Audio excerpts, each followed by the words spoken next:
Okay, now remember I was mentioning we have our 17 under each of the five. Well, under control environment, we have five to memorize. Control environment includes processes, structures, and standards that provide foundation. Okay, well, within control environment, we have commitment to ethics and integrity going at the top. Definitely a solid thing to memorize, right? A multiple choice question could say, "Oh, we have organizational structure. Which of the five does it fall under?" You got to know that's control environment. That's how these multiple choice questions will be structured. If you're getting aggravated that it's just such a blatant memorization, I mean, hey, I didn't write the test. We're just getting you through it. We're getting you through it, and you will do fine. But I'm telling you exactly how to do it, and you'll be fine as long as you keep everything memorized. Board independence and oversight. So, board of directors is independent from management, meaning the board of directors is not independent to the company. They're independent from management. So, the board of directors, as I mentioned, has a fiduciary duty to the shareholders. So, you want them very dependent on the company, but you don't want management influencing the board of directors. These two should be kept separate.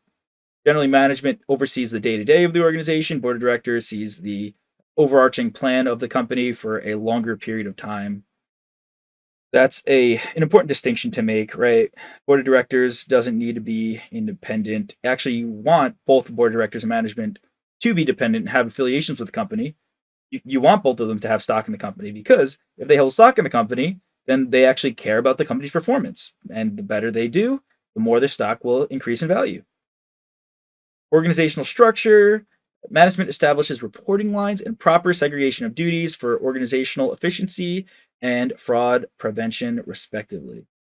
Awesome. So, segregation of duties, we will definitely talk about this a lot throughout the exam. We'll see it in IT and we'll also see it in our ERM lesson. But generally speaking, that's authorization, record keeping, and custody.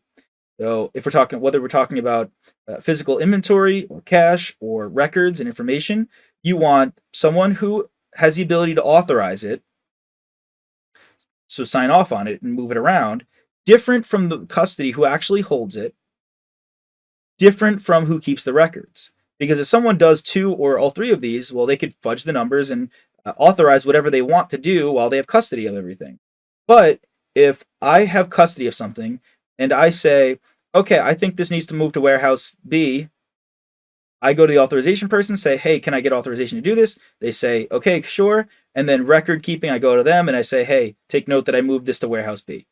As long as authorization, record keeping, and custody are kept separate, then, I mean, obviously, people are still going to find ways to commit fraud. But this is one of the most established foundational ways to prevent fraud. Now, collusion and management override can definitely, and we'll see that later on in other lessons, that can definitely break this, right? If two of these members collude and they work together to commit fraud, yeah, that breaks down the system.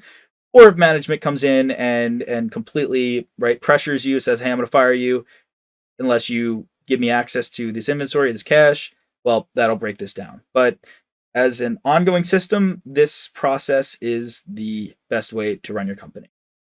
Who knows? Maybe you're going to go out and start your own company someday. Remember this, remember me.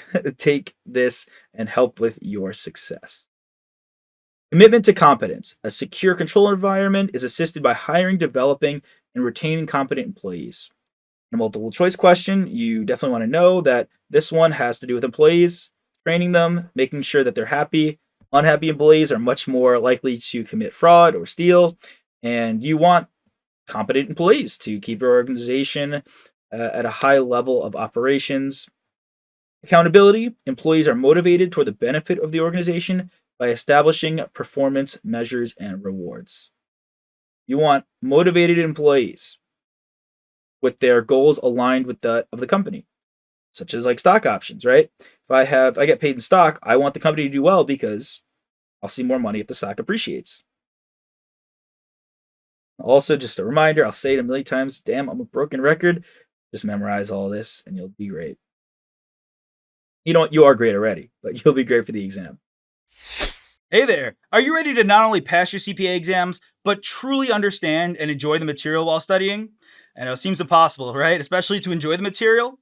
We'll do it together. Tap into the power of CPA.examprep.ai, where we've got personalized quizzes, multiple choice questions, memorization guides, flashcards, simulations, all tailored to your learning. Our adaptive study planning puts you on the fastest path to success and lifts you back up if you fall behind. Avoid wasting your precious time and money attempting an exam with a low chance of passing, because who wants that? We want to get you through this process as quick as possible. Our exam readiness prediction lets you walk in with confidence, knowing that you're prepared for success on exam day. Thankfully, there's no payment method needed to get started, so why don't you come join us? Visit cpa.examprep.ai and let's achieve your exam success together.